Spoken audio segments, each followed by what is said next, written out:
Unfortunately, my normal audience is too young to hear this. So here we go. My name is Sarah Johnson, and this is the anatomy of a cycle breaker.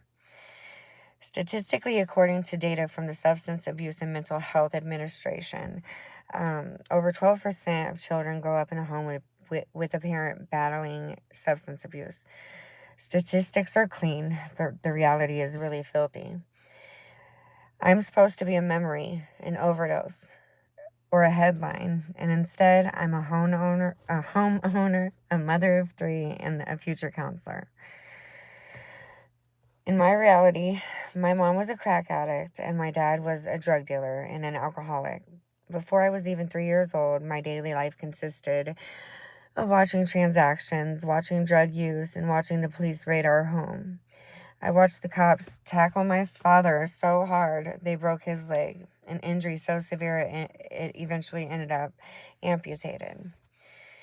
The psychological definition of a family centers around safety, support, and stability.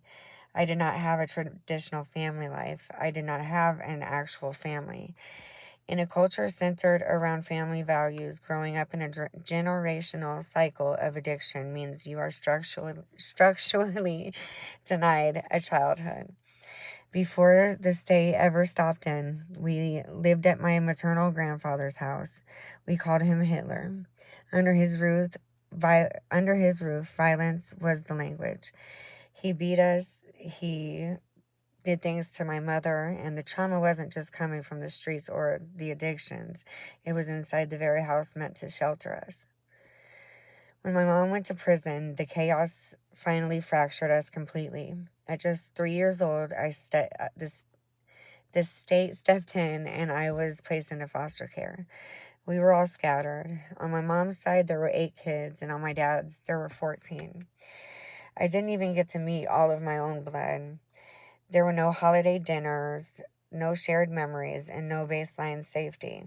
There was only disconnection.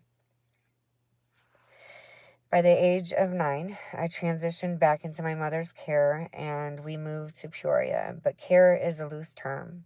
She wasn't there. The environment may have changed, but the survival mode didn't. I became the parent watching my little sister constantly. Survival took priority over education. I dropped out of school, though I later fought for my GED, and by the time I was 15, I left my mother's house for good. I have been entirely on my own ever since, and when you are raised in chaos, chaos becomes your normal. When you are surrounded by the culture of addiction, death stops being a tragedy and it becomes expectation. I became entirely numb to it. My family tree didn't just wither, it burned. My family members died from overdoses, meth lab fire, and one was struck and killed by a train while walking the tracks drunk. Inheriting a genetic predisposition means fighting a rigid game. SAMHSA, which was the Substance Abuse and Mental Health Services Administration, reports that children of individuals with substance use disorders are up to 4 times more likely to develop addiction issues themselves. I was no exception. I fought my own addictions, and I accumulated four DUIs. I carried the weight of the family curse on my own shoulders, running from the pain until I couldn't run anymore. Then came my ultimate reality check. It came through my ex, and I found him multiple times, blue, unresponsive, overdosing on heroin. He survived, but witnessing that horror was the final straw. The lifestyle had already taken everything from me. It took my childhood, it took my peace, and it took my relatives. I looked at him, and I looked at my past, and I asked myself, why would I dive into that knowing I'd die? Knowing my kids need me. So I stopped and the switch flipped. I chose to live. Today, I don't just stay clean. I actively chair recovery meetings and live by a program that works for me. The program that recovery community are what, community are what finally make me feel like a real family member.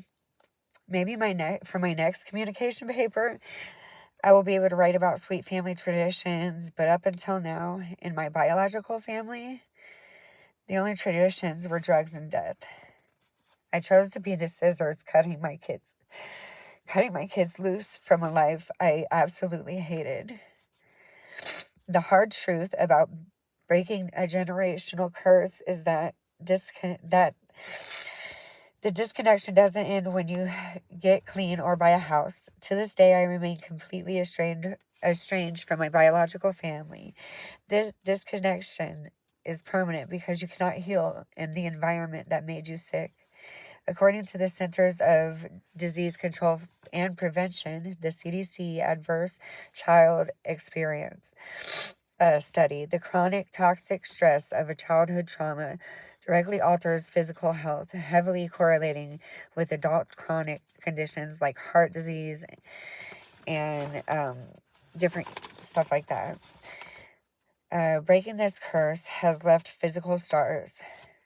Today I live with severe spinal stenosis, multiple lumbar bulges, and an enlarged heart.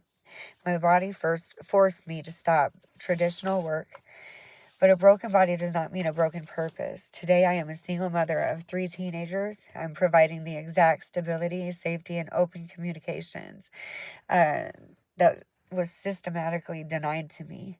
I am a homeowner. I currently am in school for counseling because even if physical paralysis takes my legs one day, it cannot take my voice, my mind, or my lived expertise. I will still be able to look someone in the eye and help them understand that change is possible. Whew. This is a cultural epidemic. It hides behind closed doors in foster care case files and in the obituaries of Peoria and towns just like it across the country. To anyone listening who feels trapped by their upbringing, change is possible, but is deeply, deeply, profoundly uncomfortable. You have to strip away the numbness to force yourself to feel the raw reality of your life. And you have to accept that you might have to walk alone, completely disconnected from the people who gave you life, in order to save your own. It takes immense hard work to grab a hold of your life and actually live it, rather than just surviving it. My past belongs to a broken system, but my future belongs to me, my children, and the people I'm going to heal. Thanks.